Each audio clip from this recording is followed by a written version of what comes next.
السلام عليكم ورحمة الله وبركاته. أصحابتا isku soo noqosho wanaagsan mar kale iyo muuqaal wanaagsan meel kasta aad joogtaan iyo si kasta oo aad ii daawanaysaanba. أهلا وسهلا.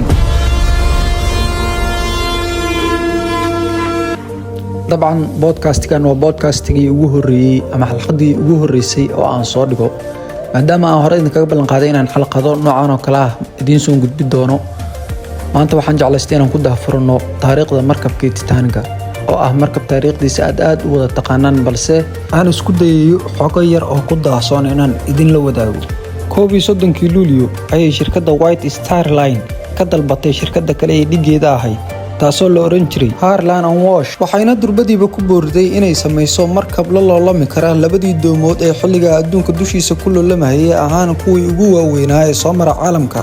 hadday noqoto dhanka quruxda iyo hadday noqoto dhanka qaadka mugga weyn leh iyo inta tan oo ay xambaarsan karaan. waxaana la kala oran jiray labadaasi doonyood ama labadaasi markab Lusitania iyo Mauritania. waxaana la bilaabay dhisidda iyo qalabaynta markabkan 31 Maarso 1909.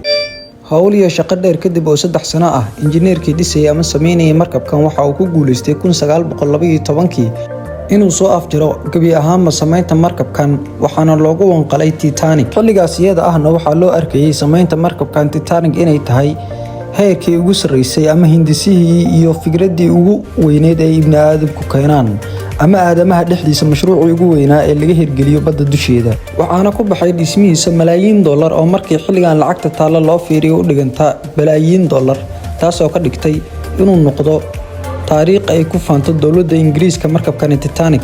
ku darso oo waxa ay dadyowga reer galbeedku aamineen markabkan Titanic inuu yahay maquusaha dul maquura badda dusheeda. culayska uu qaadi karay Titanic waa 46,329 tan.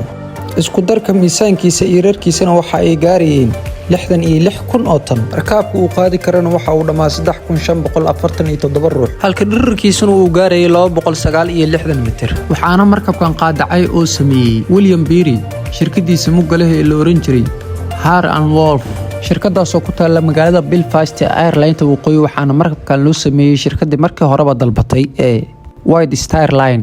Titanic waxaa loo dhammaystiray gabi ahaanba waxyaabaha ka hortaga quusidda markabka ama haddii uu markabku quuso waxyaabo loogu talagalay inay ku badbaadaan dhammaanba dadka gudihiisa saaran. hadda ma ahan 4 iyo 5 ruux iyo waxyaabo la mid ah ama shaqaalaha oo kaliya ee waxaa saarnaa geesihiisa doomo lagu qiyaasay inay la ekaayeen cabir ahaan maraakiibta yaryar oo aan hadeertaan isticmaalno. sidaas oo ay tahayna waa uu qarqoomay.